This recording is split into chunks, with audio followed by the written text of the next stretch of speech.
మాకు పెద్ద చర్చి కట్టాను ఎర్రంపల్లిలో. క్రితం 3 సార్లు చర్చి మార్చాల్సి వచ్చింది. నేను 3 సార్లు చర్చి మార్చిన 3 సార్లు నిండా అమావాస్య రోజు నేను ఓపెనింగ్ చేశాను. ఏం చేశా? అసలు అమావాస్యలు పౌర్ణాలు నాకు అసలు గుర్తుండవు, ఏముండవు. అట్లా నేను పాటించను కనుక అట్లా అసలు పట్టించుకోను. మాకు రెడ్లు వస్తారు ప్రార్థనకి, వాళ్ళ భర్తలు అన్నారంట, మీ అయ్యగారిని దెయ్యం పట్టింది, నిండా అమావాస్య రోజున చర్చి ఓపెనింగ్ చేస్తున్నారు అన్నారంట. వాళ్ళు గబగబ నా దగ్గరికి వచ్చి నాన్నగారు ఎట్టండి వాళ్ళు అట్ట అంటారు, లేకమ్మా మీరు ప్రార్థన చేయండి. ఏంటి ఏ అమావాస్య అంట? నిండా అమావాస్య అంట. అమావాస్య రోజున ఏం చేయబడదంట? బైబిల్లో ఎక్కడుందండి ఆ మాట? మీరు దినములను మాసములను ఆచరించుచున్నారు కనుక నేను మీ కొరకు పడిన ప్రయాసము వ్యర్థము. అపోస్తలుడైన పౌలు గారు గలతీ పత్రికలు రాశాడు అన్నమాట. చూడండి, వస్తాను, వాక్యంలోకి వస్తాను. నా క్రైస్తవులకు అర్థం కావట్లే బైబుల్. క్రైస్తవులు బైబిల్ అనుసరించడం బదులుగా ఎవరి దగ్గరికి వెళ్ళి సిద్ధాంతులు అడిగి ఏ గంట మంచిదని అడుగుతున్నారు. తీసారా? 12వ వచనమా 11వ వచనమా? 4 క్షమించాం. 4 అధ్యాయము 8వ వచనం చూద్దాం.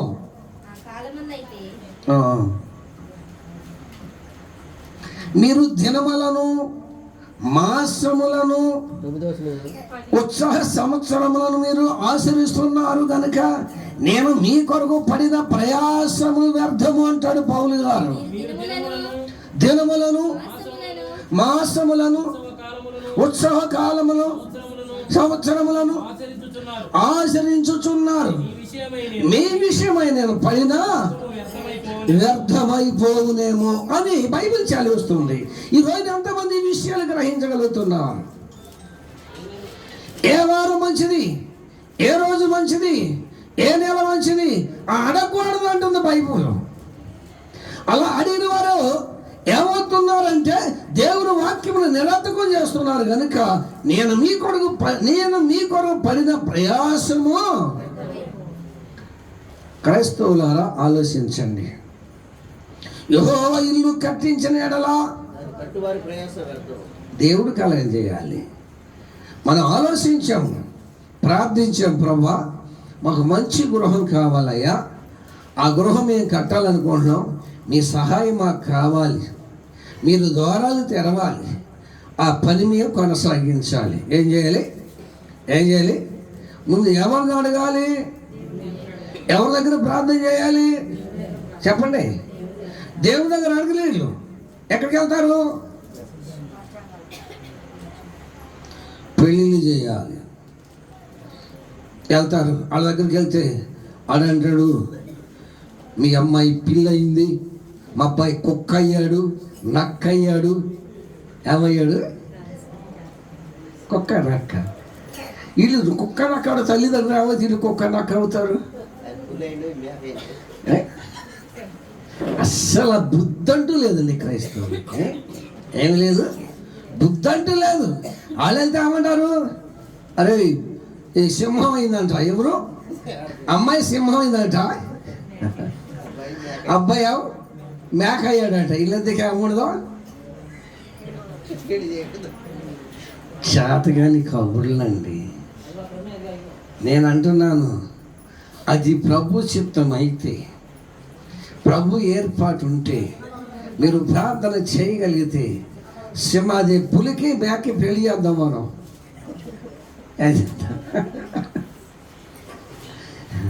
పాపం అన్యులు ఎవరో చేశారంటే వాళ్ళకి బైబిల్ తెలీదు, భక్తి విషయాలు తెలియదు కనుక వాళ్ళకి సరిపోదు. కానీ ఈనాడు క్రైస్తవులు కూడా దానినే అనుసరిస్తున్నారు, ఆచరిస్తున్నారంటే చాలా చిగ్గుచేటు అంటున్నా నేను. అర్థమైందమ్మా? ఏం కావాలి? ఏ రోజు మంచిది, ఏ గడి మంచిది, ఏ గంట మంచిది అని అడగకూడదు. నేను అనలేదండి, నేను అన్నా, బైబిల్ ఉన్నమాట. మరి నేను డైరెక్ట్ వాక్యంలోకి వెళ్ళిపోతాను, ఎందుకంటే సమయం చాలా అయింది. చూడండి యోబు గ్రంథము. మనం చెప్పాను, గుర్తున్నది. ఈరోజు నేను రెఫరెన్స్ చెప్పను, మీరు తీయాలి. మొన్నే చెప్పాను మంగళవారం రాత్రి. ఏమా మంగళవారం రాత్రి విషయంలో ఎంతమంది ఉన్నారు ఇక్కడ? చేతులు ఎత్తండి. దీని ఇంతలో మర్చిపోయారు. నేనేం చెప్పానండి బాబు. సరే, యోబు గ్రంథము 8వ అధ్యాయము 5, 6, 7 వచనాలు చదువుతాం. త్వరగా సహాయం చేయండి. నీవు జాగ్రత్తగా దేవుని ఎదుగున ఎడలా, సర్వశక్తుడు దేవుని ప్రతిమాలు కొని ఎడలా, నీవు పవిత్రుడ యథార్థవంతుడైన ఎడలా, దేవుడు ఇచ్చేవని ఎందు శ్రద్ధ నిలిపి నీ నివాసస్థలమును ఆయన వర్ధల చేయను. మొదటి స్థితి కొంచెం మహావృద్ధి పొందుతావు. ప్రార్థన చేసుకుందాం. ప్రార్థన. పరిశుద్ధుడ, వందనాలు తండ్రి, స్తుతులు చెల్లిస్తున్నాను. సహాయం చేయండి. నేను చాలా బలహీనున్నాను. దయతో నన్ను మన్నించండి. మీ యొక్క ఆత్మతో నింపండి. నీ బిడ్డలతో మీరు మాట్లాడండి. ఏ మాటలు అవసరమో మాటలు పలికించు. వినగలిగిన చెవి, గ్రహించే మనస్సు మాకు అందరూ దయచేయండి. మనందరితో మీరు మాట్లాడి మహిమ పొందుతారని నజరేయుడైన యేసు నామమున అడుగుచున్నాను తండ్రి. మంచిదమ్మా. కొంచెం మనసు పెట్టండి. ఏమా, మనిషి ఎక్కడే ఉంటారు కానీ మనసు ఎక్కడికి వెళ్ళిపోద్ది? దేశ సంచారం చేయడానికి వెళ్ళద్ది. మనిషితో పాటు మనసు ఉంటేనే తప్ప ఈ దేవుని మాటలు మనకు అర్థం కావు. నేను ఎంతోసేపు చెప్పను, కొద్ది నిమిషాలే చెప్తాను. ఈ కొద్ది నిమిషాలు కొంచెం శబ్దగాలి దేవుని మాటలు ఆలకిద్దాం. దేవుని జాగ్రత్తగా వెతికిన ఎడలా, ఎవరిని వెతకాలి? దేవుని జాగ్రత్తగా వెతికిన ఎడలా, సర్వశక్తుడు దేవుని బ్రతిమాలు కొని ఎడలా ఏం చేయాలంట? ఒకటి, ఎదడు నేర్చుకోవాలి. రెండోది, ఒక కార్యం తలపెట్టినప్పుడు ఆ కార్యం జరిగే వరకు దేవుని ఏం చేయాలి? బ్రతిమాలాలి, బ్రతిమాలాలి, బ్రతిమాలాలి. ప్రభువా, నీ కార్యం చేయాలనుకుంటున్నాను, ఆటంకాల్ని అభ్యంతరం మీ నామలో దూరపరిచి ఆ కార్యం మీరు సఫలం చేయండి, సఫలం చేయండి, సఫలం చేయండి. ఏం చేయాలి? బ్రతిమాలాలి. వీళ్ళు మాత్రం బ్రతిమలాడరు, వీళ్ళు మాత్రం ఎదకరు, వీళ్ళు మాత్రం ప్రార్థన చేయరు. వీళ్ళకి సపోర్ట్ ఎవరు ప్రార్థన చేయాలి? ఎవరు ప్రార్థన చేయాలి? పాస్టర్ గారు ప్రార్థన చేయాలి. ఎవరు చేయాలమ్మా? పాస్టర్ గారు. ఇవాళ టీవీ ఆన్ చేస్తారు, అదే అంటారు, మీ కానుకలు మాకు పంపించండి, మేము మీ కొరకు ఏంటమ్మా, మీ కానుకలన్నీ మాకు పంపించండి, మేము మీ కొరకు ఏం చేస్తాం? ప్రార్థన. ఇప్పుడు పాస్టర్ గారికి ఇల్లు అవసరమా? నీకు ఇల్లు అవసరమా? ఎవరికి అవసరం ఇల్లు? పాస్టర్ గారికి అవసరం, నీకు అవసరం. ఇప్పుడు ఎవరు చేయాలి ప్రార్థన? పాస్టర్ గారు చేయాలా లేకపోతే నీవు చేయాలా? నేను చేయాలా? చెప్పరేంటమ్మా? ఎవరు చేయాలి? ఇంచుమించు 2 సంవత్సరాల పైన అయింది మందిరం పని మొదలుపెట్టి. ఏం మొదలుపెట్టి? ఆ మందిర పని మొదలుపెట్టాము. నైట్ భోజనం మానేసాను నేను. దేనికోసం? దేనికోసం? ఆ మందిరం పని. ప్రభు, నువ్వు సహాయం చేయండి. మేమైతే ఎక్కడ నోరు తెరం, ఎవరి దగ్గర వెళ్ళి చేయ శాపం. నేనే కాదు, సంఘస్థులు కూడా అదే చెప్పాను. దయచేసి మీరు ఎవరిని నోరు తెలిసి మేము మందిరం కట్టుకుండా డబ్బులు కావాలని నోరు తెరవద్దని చెప్పాను. ప్రార్థన చేయండి. ప్రార్థన సహాయం చేస్తే దేవుడే ద్వారాలు తెరిచి చెప్పరేంటమ్మా, ఇంచుమించు ఒక 60-70 లక్షలతో దేవుడు మందిరాన్ని ఇచ్చాడు. ఏం చేశాడమ్మా? 60-70 లక్షలతో దేవుడు మందిరాన్ని ఇచ్చాడు. ఇలా మందిరం కడుతున్నారంటే పెద్ద పెద్ద పేపర్లు ప్రింట్ చేసి సంఘాలకు ఇచ్చి పంపించే వాళ్ళు నాకు చాలా మంది తగులుతున్నారు, వస్తున్నారు. చూపిస్తాను, ఈ మందిరం చూడండి అయ్యా, ఈ మందిరం నేను ఎక్కడ రూపాయి పోగు చేయలేదు, నోరు తెరవలేదు, దేవుడికి ప్రార్థన దేవుడు ఇచ్చాడు, మీకు సిగ్గు లేదు, ఎందుకు తిరుగుతున్నారు పేపర్లు పట్టుకుని అడుగుతాను నేను. ఏంటి? ఎందుకు? దేవుడు శాత కాని వాడా? దేవుడు సహాయం చేయలేని వాడా? దేవుడే చెప్తాడు. ఏమని చెప్పండి. మొన్న ఒక ఆయన వచ్చి అన్నాడు, అయ్యా కల్లో మీరు వచ్చారు, నీ బ్యాంకులో ఎంత డబ్బు ఉంటే అంత డబ్బు నాకు ఈ తర్వాత నీకు ఎత్తానని మాట్లాడుతున్నాను. కళ్ళు నాకు తెలియదు బ్యాంకులో డబ్బు ఉండొచ్చు అంత ఆయనకి. అంటే ఆయన దగ్గర డబ్బు నాకు తెలియదు ఎంత ఉందంట. ఆయన వచ్చి నా దగ్గరకు వచ్చాడు, అయ్యా మరి నాకు ఇలా కళ వచ్చింది, కళ్ళలో మీరు వచ్చి నన్ను అడుగుతున్నారు, బ్యాంకులో ఎంత డబ్బు ఉంటే అంత డబ్బు ఇచ్చాయి, తర్వాత నేను ఎత్తానని అడుగుతున్నారు. అంటే నేనన్నా ఎంత ఉందయ్యా అన్న. 1,00,000 రూపాయలు ఉండే. ఎంత ఉండే? ఎవరో తెలుసు ఆ సంగతి? ఆయన దాచుకున్న సంగతి నాకు తెలియదు. అర్థమైందా? ప్రార్థన శక్తి గురించి చెప్తున్నాను. మేమేం చేస్తున్నాము? మందిరం పని ఉంది ప్రభావ, మందిరం పని అవ్వాలి, ప్రత్యక్ష చేయాలి, మేము ప్రార్థన చేస్తున్నాము. దేవుడు ఏం చేశాడంటే ఎవరి దగ్గర డబ్బు ఉందో ఆయన దగ్గరికి వెళ్ళి మాట్లాడాడు. ఏం చేశాడు? ఎవరి దగ్గరికి వెళ్ళి చెప్పాడు? చెప్పండి అమ్మా. చెప్పాడు. 2 రోజులు 3 రోజులు ఆగింది, మరలా వెళ్ళి మాట్లాడంటే ఈ టైం పేడ ఒప్పట్లేదు అన్నానంట. మళ్ళీ లేండి చెప్పలేంటయా ఏంటి ఈ టైంకి పేడ ఒప్పట్లేదా అంటే మళ్ళీ గబగబా వచ్చాడు. నాకు అవసరం చెప్పండి, అడుగుతాను, నువ్వు విద్య కానీ అని చెప్పన్నాను. ఎందుకు చెప్తానంటే ఈ మాట, ప్రార్థన ఉన్న శక్తి చాలా గొప్పది. ఏంటమ్మా? ప్రార్థన శక్తి చాలా గొప్పది. చేయవలసింది ఎవరు చేయాలి? ప్రార్థన. ఎవరు బ్రతుకులాడుకోవాలి? మరి ఎంతమంది బ్రతుకులాడే వాళ్ళు ఉన్నారు? ఎంతమంది ప్రార్థన చేయగలిగిన వాళ్ళు ఉన్నారు? ప్రభు నీవు తప్ప నాకు ఆధారం ఎవరు లేరు, ఆదరించేవాడు నీవే, కార్యజరించేవాడు నీవే. ఎవరి మనస్సు మారుతావు, ఎవరితో మాట్లాడతావు, ఎవరి ద్వారా సహాయము చేస్తావు. మా సంఘంలో ఒక ఆమె ఉంది, కనీసం ఆయన తిండి కూడా తిందాం. ఒక 10 సిమెంట్ కట్టలు డబ్బులు ఇచ్చింది, చదువుకుందాం అనుకుంది. ఆ రాత్రి ప్రభు వెళ్ళాడంట, సిమెంట్ కట్టలతో చదువుకోవటం కాదు, షిప్స్ లోడ్ అయిపోయమనంట. దేవుని స్తోత్రం. ఏంటది? చెప్పలేదమ్మా. 10 సిమెంట్ కట్టలు సరిపెట్టుకుందాం అనుకుంది, కానీ దేవుడు ఏం చెప్పాడు? వెళ్ళి నువ్వు 10 సిమెంట్ కట్టలు సరిపెట్టుకోవడం కాదు, కానీ లోడ్ అయిపోయమన్నాడంట. చేతులు నలుపుకుంటూ వచ్చింది పొద్దునే. ఏంటమ్మా నువ్వు సూరు పంట వచ్చింది ఏంటన్నా? నాన్నగారు రాత్రి ప్రభు మాట్లాడాడు. ఏం మాట్లాడాడమ్మంటే లోడ్ అయిపోయమన్నాడు చెప్తాను. నిజమనండి. ఎందుకు చెప్తానంటే మన దేవునికి శాతగా నీకు శాత కావట్లేదు. ఏం కావట్లేదు?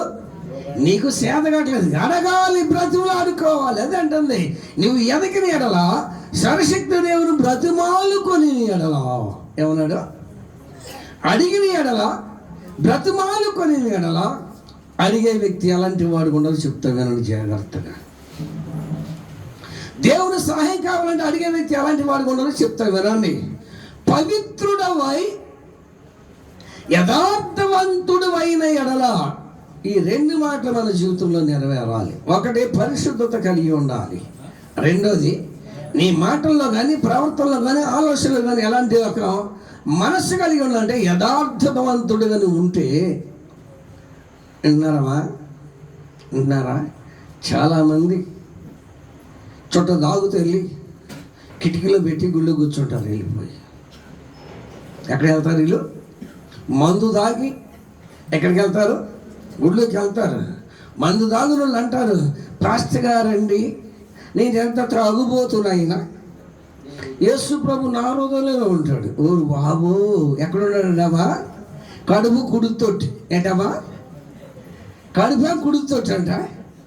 ఈ కుడుతోటి పైన అంటే ఎవరు ఉన్నారంట? అంటే నువ్వు పెద్ద పనిహిమాలోడు ఉంటే నా ప్రభు కూడా నీలాగా పనిహిమాలోడు అనుకుంటున్నావు వచ్చి పడుకోవటానికి. అర్థమవుతుందా? అక్కడ ఈ 2 ఇళ్ళు దాటి అవకాశం చుట్ట తాగితే నేను ఇక్కడ బస్సు కడతా. ఏంటి వాసన? ఎక్కడ చుట్ట తాగితే ఇల్లు దాటి అవకాశం ఇల్లు ఉంది చూసారా, 2వ ఇల్లు. ఆ ఇంట్లో చుట్ట తాగితే నేను ఎక్కడ బస్సు కడతా. అక్కడుండే చుట్ట కంపు ఇక్కడికి వస్తుంది. ఆ చుట్ట తాగిన రోజు దగ్గరికి ఎవరు వస్తారు? యేసుప్రభు వస్తారా? అసలు వస్తారా? ఎవరు వస్తారు చుట్ట తాగిన వాళ్ళకి? నోరంతా కంపు పడుతుంటే ప్రభు వస్తారంట. వీళ్ళ దగ్గర అంట పక్కనే పడుకుంటారంట. ఎక్కడికి వచ్చి ఇలాంటి పనిహిమాలుడు అనుకుంటావు. నా ప్రభు పరిశుద్ధుడు అండి. నా ప్రభు ఏంటి? పరిశుద్ధుడు. నీవు ఎలా ఉండాలని కోరుకుంటున్నాడు? నీవు కూడా పరిశుద్ధుడమై ఉండాలి. నీకున్న వ్యసనాలన్నీ విడిచిపెట్టాలి. మంచి మనిషిగా బ్రతకడం నేర్చుకోవాలి. నీ జీవితం కుక్కలాగా పందిలాగుంటే ప్రభువు నిన్ను దర్శించడం నీకు సహాయం చేయడు. నీ బ్రతుకులో మార్పు రావాలి. నీ పరిస్థితులన్నీ మార్చుకోవాలి. ప్రవర్తనలో మార్పు రావాలి. పరిశుద్ధతను కాపాడుకోవాలి. అప్పుడు నా దేవుడు నీ అందు శ్రద్ధ నిలిపి, ఏమన్నాడండి? ఎప్పుడు నీ అందు శ్రద్ధ నిలుపుతాడు? ఎప్పుడు నీ అందు శ్రద్ధ నిలుపుతాడు? పరిశుద్ధుడవై పవిత్రుడవై యథార్థవంతుడమైన ఎడల సందేహం ఏమీ లేదు, నిశ్చయముగా నీ దేవుడు నీ యందు శ్రద్ధ నిలిపి నీ నీతికి తగినట్లుగా నీ నివాస స్థలమును వృద్ధులు చేస్తాను. మునుపు ఒకసారి ఇదే వాక్యం చెప్పి ఇక్కడ అప్పుడు మంచి ముమ్మరంలో ఉంది. ఏంటి నేను చెప్పినప్పుడు ఏంటి ముమ్మరంలో ఉంది? అది సీజన్ కాదు, దోపిడీ మీద ఉన్నారు అప్పుడు. ఎవరు? క్రైస్తవులు కానీ క్రైస్తవేతలు కానీ దేని మీద ఉన్నారు? దోపిడీ మీద ఉన్నారు. ఏంటి ఆ దోపిడీ అనుకుంటారా? ఇల్లు దోసుకోవడం కాదు, కాలో కట్ట మీద రోజంతా దోసుకుంటారు. ఆ టైంలో ఏం దోసుకున్నారు? అప్పుడు ఇలా చెప్పాను నేను మాటలో. ఏ మాటలో? నీ నీతి దానికంటే దేవుని నివాసస్థలములను వర్ధలు చేయాలని దేవుడు అనుకుంటున్నాడు. కానీ నువ్వైతే దోపుడు ఎక్కబడిన దొంగగా మారిపోయావు. దొంగల ఇంటికి ఏమొస్తుందో చెప్పమంటారా? శాపం వస్తుంది. మరి ఇంటి కట్టుకున్నారు, మరి శాపాలు కూడా మాట్లాడతాంటే అయ్యగారు అనుకుంటారు. దొంగల ఇంటికి వచ్చేదేంటి? శాపం వస్తుంది. జాగ్రత్తగా అండి ఈ మాట. ఒకటే నేను చెప్తున్నాను, నువ్వు పరిశుద్ధుడో యథార్థవంతుడే ఎలా నీ దేవుడు నీ యందు శ్రద్ధ నిలిపి నీ నీతి తగినట్లు నీ నివాసస్థలమును ఆయన వృద్ధులు చేస్తాను అన్నాడు.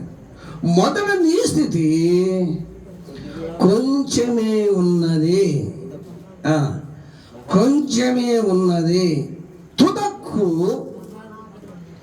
దేవుడు కనికరించి రాణి గారు భార్యని ప్రేమించి బిడ్డలను ప్రేమించి అనుకున్నట్లుగా చక్కని ఇల్లు కట్టుకున్నారు.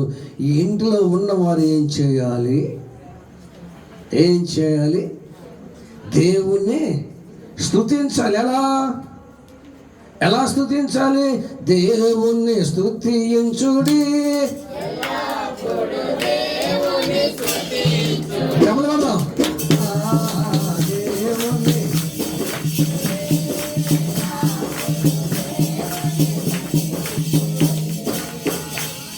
చాలు.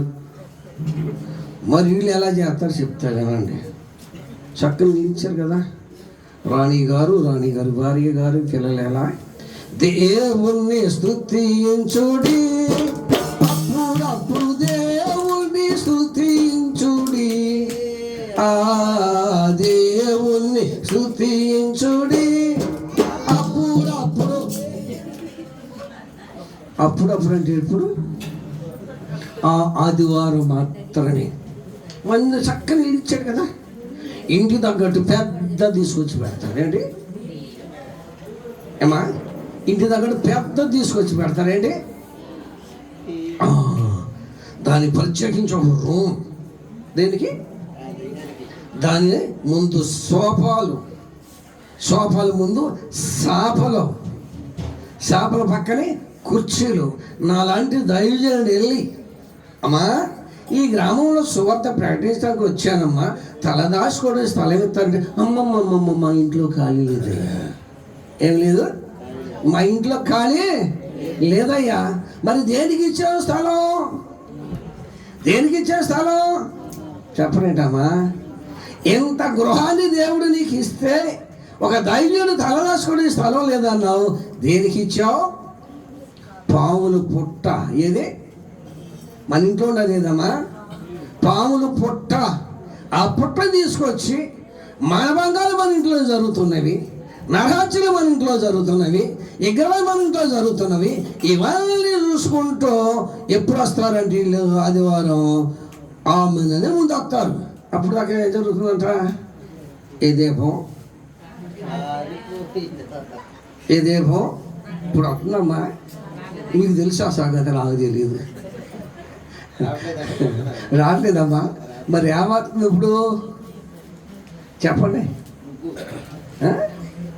ఇలా తెలుసు బ్యాచ్, ఆ బ్యాచ్, ఏ బ్యాచ్? సీరియల్ బ్యాచ్, ఈ బ్యాచ్, ఏ బ్యాచ్? సినిమాల బ్యాచ్, ఈ బ్యాచ్. మీకేమాత్రం దేవుని ఆశీర్వాదం రాదమ్మా, ఆశీర్వాదం రాదు. మీరు దూరదర్శనం చూస్తున్నారు, దేవ దర్శనం చూసేది? దైవ దర్శనం మీకు దొరకదు. ఏ దర్శనం దొరకదో చెప్పడానికి చాలా స్టోరీ ఉంది, కానీ చెప్పే సమయం లేదు అమ్మా. సరే, రాణి గారు మంచి టీవీ తీసుకొచ్చి పెట్టాడు. ఇక సత్యవతం గారు టీవీ ముందే కూర్చుండండి. రాణి గారు ఉన్నాడా? రాణి గారి చిన్న ఎగసాయం ఉంది.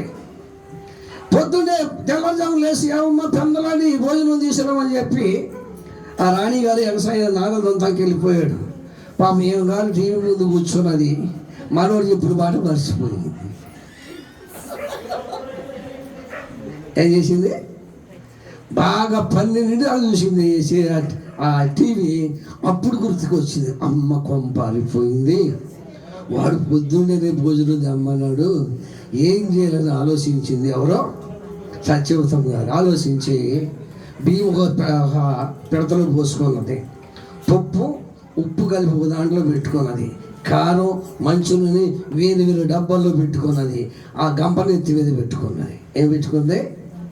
వెళ్తా ఉండగా అంత దూరం చూసి నాగలా చూశాడు, కళ్ళ చూపిస్తున్నాడు, ఇటు పట్టుకుని వస్తున్నాడు. కొమ్మ పారిపోయింది అనుకుంటుంది, ఆలోచించింది. అంత దూరం రాగానే నరుడా అంతే. ఏమంది? ఏమంది? నరుడా అన్న. అమ్మా ఎవరమ్మా నీకు దండం పెడితే ఏమనంటే, అరే నేను టీవీ దేయరా. ఏమంది? ఏది తెచ్చిపెట్టుకున్న దేవుడు అయ్యా, తెచ్చిపెట్టుకున్న దేవుడు కర్మ కాదు అది. గనుక ఈ ఇంట్లో జరగవలసింది ఏంటంటే ప్రార్థన. ప్రార్థన వలన ప్రతి కార్యాన్ని సాధించగలుగుతాం. మరొక మాట చెప్పి నేను ముగిస్తాను. ద్వితీయోపదేశకాండము 8వ అధ్యాయము 12, 13, 14 వచనాలను చెప్తాను. ఎంత గృహాన్ని ఇచ్చిన తర్వాత వీళ్ళు ఏం చేయాలో చెప్తాను. మంచి ఇండ్లు కట్టించుకుని వాటిలో నివసింపగా నీ పశువులు నీ గొర్రె మేకలను వృద్ధి అయి నీకు ఎండి బంగారములు విస్తరించి కలిగినదంతయు నీకు కలిగినదంతయు వర్ధిల్లినప్పుడు జాగ్రత్త. ఆగండి. ఎంతటిని దేవుడు మనకేం చేశాడు? కలగజేశాడు. చక్కని ఇల్లు ఇచ్చారు, ఉండని నివాసం ఇచ్చాడు, తినడానికి ఆహారం ఇచ్చాడు, కట్టుకునే వస్త్రాలు ఇచ్చారు. మనిషి కాదు, మనిషి కాదు మదించేది ఏది? అమ్మా అమ్మా ఏంటమ్మండి కాళ్ళకి నీళ్ళు ఇస్తాను. ఎందుకని? ఇంట్లో ఏం చేశారు? టైల్స్ వేశారు కదా. నిన్నదాకా ఆ బురదలో పడుకున్నారు. ఎవరు చెప్పలేదమ్మా? ఆ బురదలో పడుకున్న వాళ్ళకి ఏం కనపడుతుందో, ఏం కనపడతలేదు. ఆ మొదటి సంగతి ఏం చేశారు చెప్పలేదమ్మా? ఆ మొదటి సంగతిని ఏం చేశారు వీళ్ళు? మర్చిపోయి ఆగాగు ఏంటమ్మా అంటే మరి తెలుసుకులు కదా, సొరగా లోనికి వస్తూ ఉంటాడు. ఆగాగు ఏంటంటే బురద అయిపోద్దంట. అక్కడే నుంచో నీ స్థితి ఏంటి అసలు? పందులు పడుకునే కొంపలో ఉన్నావే నీవు, కుక్కలు పడుకునే కొంపలో ఉన్నావే నీవు. ప్రభు ప్రేమించి మంచి గృహాన్ని ఆగాల రామ కాదు. గర్వం గర్వం జాగ్రత్త. ఎంతటి గృహాన్ని దేవుడిస్తే నువ్వు మొదటి సంగతి మరిచిపోవద్దు.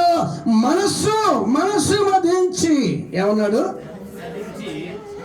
దాసులు గృహమైన ఐగుప్తు నువ్వు రప్పించాలని దేవుడైన యెహోవాను మరచదవేమో. నీ లైఫ్లో నీ మొదటి స్థితిని ఎప్పుడు మర్చిపోకూడదు. నాలాంటి పాస్టర్ గారు సేవ చేస్తూ ప్రారంభించి మంచి మంచి గృహం కట్టుకున్నాడు, పెద్ద చర్చి కట్టుకున్నాడంట. చిన్న సుట్టింట్లో వండుకుంటా ఒకరోజు భోంచేసి ఆ హాల్లో కూర్చుంటే ఆ బిల్డింగ్ ముందు ఆ చుట్టిల్లు హీనంగా కనబడిందంట. బాగానండి మాట, హీనంగా కనబడిందంట. కనపడితే అనుకున్నాడంట, దేవుడు నాకు ఎంత భవంతుని ఇచ్చాడు, ఇది చుట్టు గుడిసి పందులు గుడిసిలాగా ఉంది, దీన్ని పీకేద్దాం అనుకున్నాడంట. ఏమనుకున్నాడు? తీసేద్దాం అనుకుని ఈ సోషల్కి కబురు పెట్టాడు. ఉదయం రండి అయ్యా, మరి దేవుడు మనల్ని ప్రేమించి మంచి భవంతుని ఇచ్చాడు కదా, ఆ చుట్టూలు పీకేద్దాం, పందులు గుడిసిలా కనపడుతుంది అన్నాడంట. ఆ రాత్రి ప్రభు అన్నాడంట, ఆ ఇల్లు నాకు ప్రేమించాడు. ఇదేంటి ప్రభు, ఇంత ఇల్లు ఇచ్చావు కదా, ఇంత భవంతు ఇచ్చావు కదా, పెద్ద చర్చ ఇచ్చావంటే, ఆ ఇల్లు నీ మొదటి స్థితిని ఏం చేయాలి? వింటున్నారా? చక్క బిల్డింగ్లు కట్టించుకొని ఊగులాడుతూ తిరుగుతున్నారు. ఎక్కడమ్మా? ఇచ్చిన గృహాల్లో జాగ్రత్త. నీ మొదటి స్థితిని మనిషిపోయి నువ్వు మనిషివి కాదు, మానవతుడు మనిషి అయితే నీ మొదటి స్థితిని ఎప్పుడు నువ్వు. రాణి గారు ఉన్నాడా? లేడు. అమ్మా సచివతమ్మ గారు జాగ్రత్తగానండి, మిమ్మల్ని ప్రేమించి చెప్తాను ఈ మాట. మీకు ఇచ్చిన దేవునికి నువ్వేం కలిగి ఉండాలి అమ్మా? నువ్వేం కలిగి ఉండాలి? ఏలాది నదులంతా నీకిచ్చిన సాలునా,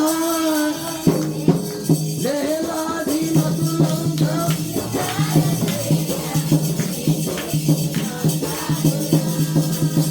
రాజఫలమైన నా దేశపోతుని నీకిచ్చిన సాలునా, రాజఫలమైన నీకిచ్చిన సాలునా, ఏలాది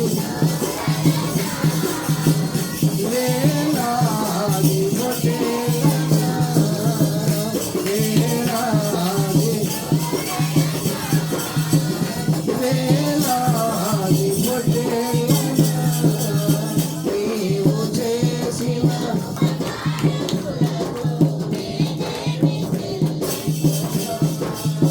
నీవు చేసిన ఉపకారములకు నేనేమి చెల్లింతును?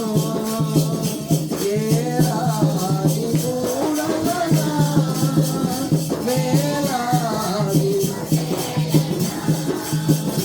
ఏలాది కూడలనా, వేలాది చాలు.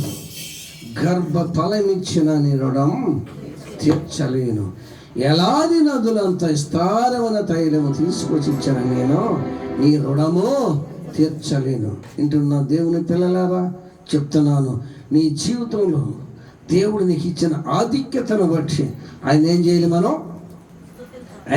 మనం స్తుతించాల్సిందే తప్ప మనస్సు మదించి గర్వించావనుకో నీ స్థితిగతులు మళ్ళీ ఏమైపోతే మారిపోతే. జాగ్రత్తగా ఉండండి.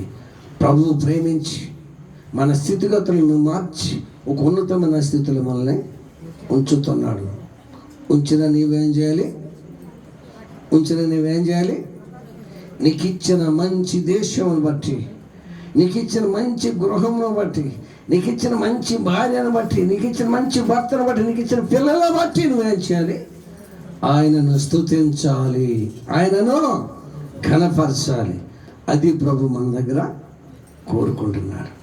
మరి ఎంతమంది విశ్వాసులు ఈ సంగతిని గ్రహిస్తున్నారు? ఎంతమంది విశ్వాసులు సమయం దొరికిన కొలది ప్రార్థన చేస్తూ ఉన్నారు? సమయము సద్వినియోగం చేసుకుంటున్నారు? నాకు తెలియదు, కానీ లేఖను చెప్తున్నది. ప్రభు మనం ప్రేమించి ఇచ్చిన దాన్ని బట్టి ప్రభు మనం ఏం చేయాలి? కృతజ్ఞత తెలపాలి, కృతజ్ఞత స్తుతులు చెల్లించాలి. నేను గొప్పగా చెప్పడం కాదు, ప్రతిరోజు 4 బాగులు వేసిపోతారు. 4 బాగులు వేసి, నేను సోమవారం కాదండి, తిండిపోతాను అంతకంటే కాదు, సోమవారం అంతకంటే కాదు. అర్థమవుతుందా? తిండిపోతాను అంతకంటే కాదు, సోమవారం అంతకంటే కాదు. ఖచ్చితంగా 4 బాగులు వేసిపోతాను నేను. ఖచ్చితంగా మినిమం గంట వరకు తిరిగి ప్రార్థన చేస్తూనే ఉంటాను. ఎంతవరకు? గంట వరకు తిరిగి ప్రార్థన చేస్తూనే ఉంటాను. ఎందుకంటే ప్రభువు నా జీవితంలో జరిగించిన ప్రతి కార్యం నేను ఏం చేస్తున్నాను? కృతజ్ఞత తెలుపుతూ ఉంటాను. ఎందుకంటే అది మన బాధ్యత. దేవుడు మనల్ని ఏం చేశాడు? పెంట కుప్పల మీద మనల్ని ఏం చేశాడు? దేవుడు పైకి లేవనెత్తాడు. ఎవరితో సమానంగా ఇచ్చాడు? అధికారులతో సమానంగా ఉంచాడు. ఉంచడం మనం ఏం చేయాలి? చెప్పరేంటావా? తిని సోమరపోతులా పడుకోకూడదు. తెల్లారుజామున నువ్వు ఏం చేయాలి? లేచి ప్రార్థన చేయాలి. అది నేర్చుకోండి. ఆ ప్రార్థన నీ కుటుంబానికి దీవెన. ఏంటమ్మా? ఆ ప్రార్థన నీ బిడ్డలకు దీవెన. ఆ ప్రార్థన నీకు వస్తున్న ఆశీర్వాదాలకి మార్గం తెరిచింది. మరి సోమరుగా ఉంటే సోమరుడు శైలి ఎమ్మలితే మరి అట్లా సోమరితనం ఉండొద్దు. మీరు బలమైన ప్రార్థన చేయండి.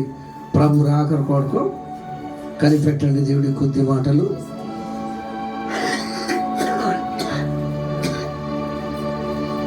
వందనాలయ్యా, మీ స్తుతులు చెల్లిస్తూ ఉన్నాను. నీ బిడ్డలనైనా రాణి గారు భార్యని బిడ్డలు మీరు ప్రేమించారు, మీకు వందనాలు. ఇదిగో ప్రభువా, మంచి గృహాన్ని ఇచ్చారు, మీకు వందనాలయ్యా.